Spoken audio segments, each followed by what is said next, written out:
considering all the travel that my husband and I have done, the places that we've lived, the most recent before moving to the Milwaukee area was Southern California. So people say, "What? Are you crazy? You left Southern California for Milwaukee?" And I say, "No, we're crazy. We love it here."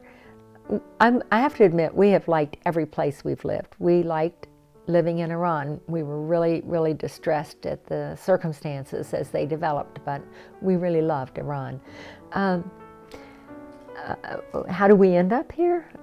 Well, my husband had retired, and our daughter had met and married a man from South Milwaukee, or who lived in South Milwaukee, and so we began to visit, and Milwaukee's not a bad place. We kind of were surprised because Milwaukee does not have the reputation it deserves. The reputation it deserves is this is a nice place and a great place to raise kids. And my daughter and her husband had one. They had a baby. And my husband, who was retired, I hadn't retired at that point or resigned, started visiting because he really liked that baby and he wanted to spend time with him. So finally, he was spending so much time in Milwaukee, I said, I'll just quit my job and we'll move there, which is what we did. And we've not been sorry. I think the biggest shock to me was that Milwaukee is as segregated as it is. That I had no idea. After we were here for a while, and we bought a house in South Milwaukee mainly because that's where my daughter and her husband lived. We would go to events and even things like Brewers baseball games we would go to, and say to my daughter, "Where are all the black people?" And my daughter says, "Mom, Milwaukee is the most segregated city in the country." I was shocked. I'm from the Richmond area in the state of Virginia. I grew up in segregation. I know what segregation is. And I was just shocked. And so I think I've been on a learning mission ever since. One of the greatest things we did after we moved here was to become familiar with America's Black Holocaust Museum, which was at 6th and North, I think, was where it was located. And my husband, we joined, and so meaning we donated money, and my husband became a griot and led groups of people through the museum. And we had the greatest teacher in the world, Reggie Jackson, who is very active in the social justice and civil rights movements in Milwaukee. And they truly, it became our family. It embraced us, welcomed us, introduced us to people we would never, ever have gotten to know otherwise, people we continue to love to this day, and who continue to accept us, which has just been wonderful for us. My hope for Milwaukee is that all of Milwaukee can become that way. There are divisions, long-term racial issues, the redlining, just all of the Jim Crow things kind of all packed up, balled up and packed into what has become the inner city of Milwaukee.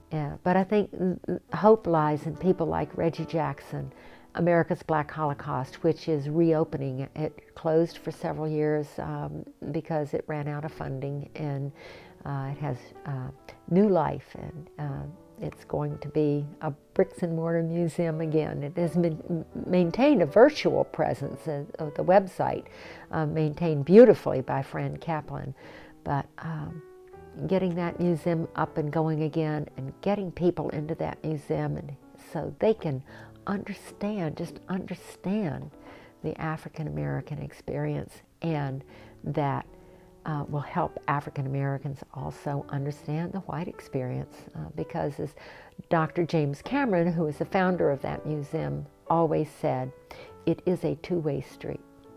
When I think of segregation, I think of segregation in conjunction with an emotion, and that emotion is fear. Segregation by itself is part of something, to me, far larger, and that is people not wanting to be around, not wanting to mix with, not wanting to acknowledge, not wanting to be part of people who are not like them. So we as white people, and I even hate the term white people because I'm not white, and neither is anybody else I've ever seen. I've sort of taken to calling myself a European American. Everybody else is hyphenated. Why shouldn't we be? But segregation is part of this human emotion or reaction, and it's called fear. People are afraid of what they don't know, what they've been told to be afraid of, and what might expose their inadequacies or their feelings of inadequacy. Back in the plantation days, the white plantation owners really kept the people they enslaved down. They were punished, if not killed. They even learned to read. Why was that? I think it's because they were afraid of them. They were afraid of what their prisoners, the people they enslaved, would do if they could read, if they knew things, if they could communicate with each other. They were certainly, just like prisons these days, the prisoners far outnumbered the people who imprisoned them. So the plantation owners had to, and those who enslaved people had to control them some way. So they controlled them by keeping them ignorant and isolated, and also with physical punishment. And I just think that's perpetuated worldwide. Segregation in Milwaukee these days, it's fear. I know people in the suburb where I live who would never go into Milwaukee. Aren't you afraid? No, I am not afraid. There's nothing to be afraid of. In terms of women, the white males of this world feel so threatened and feel so fearful of women gaining power, influence, control, equality, because not that they are afraid of the women, but they're afraid of what they'll lose. White people are afraid of what they'll lose if people of color move into positions of dominance and control. And so they need to, it is a definite need.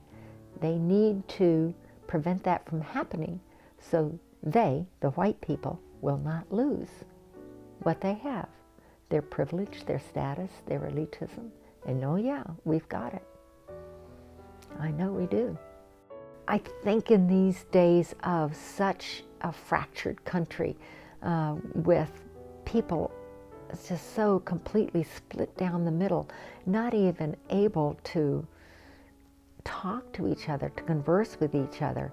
And I'm one of them. You know, I'm surrounded by people I know have a different political point of view than I do, who vote for different people in different parties than I do. But I love these people. I get along with them very well. How do I do that? We don't talk about politics. We just don't go there. And it works for us for now. But does it work overall? I don't think so. I really believe if people would ask me why I believe what I do, politically, philosophically, spiritually, and if I would have the courage to ask them the same thing, it's a way to bridge, and that's what we need, bridges. We don't need walls, we need bridges. So I think at this point, the number one question I wish people would ask me is, why do you think and act and believe what you do?